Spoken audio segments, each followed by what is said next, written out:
বিশ্বব্যাপী ইন্টারনেট প্রযুক্তির অগ্রগামী প্রতিষ্ঠান স্টারলিংক সম্প্রতি একটি বিরল ইন্টারনেট বিভ্রাটের সম্মুখীন হয়েছে।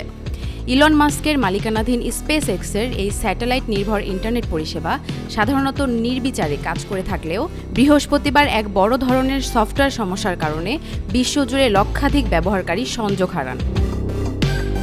বিষয়টি প্রথমে জানা যায় ডাউন ডিটেক্টরের প্রতিবেদন থেকে, যেখানে স্থানীয় সময় দুপুর ৩টার দিকে যুক্তরাষ্ট্র ও ইউরোপের হাজার হাজার ব্যবহারকারী ইন্টারনেট সমস্যার কথা জানান। প্রায় ৬১,০০০ ব্যবহারকারী এই বিভ্রাটের কথা রেকর্ড করেছেন। ওয়ালটন এখন দেশের সীমানা পেরিয়ে পৌঁছে গিয়েছে ৫০টিরও বেশি দেশে। ওয়ালটন, ঘরে ঘরে, বিশ্বজুড়ে।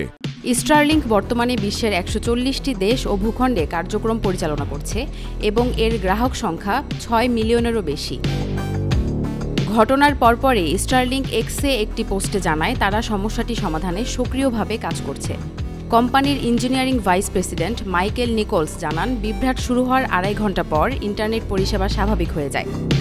তিনি ব্যাখ্যা করেন, একটি গুরুত্বপূর্ণ অভ্যন্তরীণ সফটওয়্যার সেবায় ব্যর্থতার কারণেই এই সমস্যা ঘটে। পাশাপাশি তিনি সমস্যাটির মূল কারণ শনাক্ত করে ভবিষ্যতের জন্য প্রতিরোধমূলক ব্যবস্থা নেওয়ার প্রতিশ্রুতি দেন। স্পেস এক্সের প্রধান নির্বাহী ইলন মাস্কও দুঃখ প্রকাশ করেছেন এক্সে।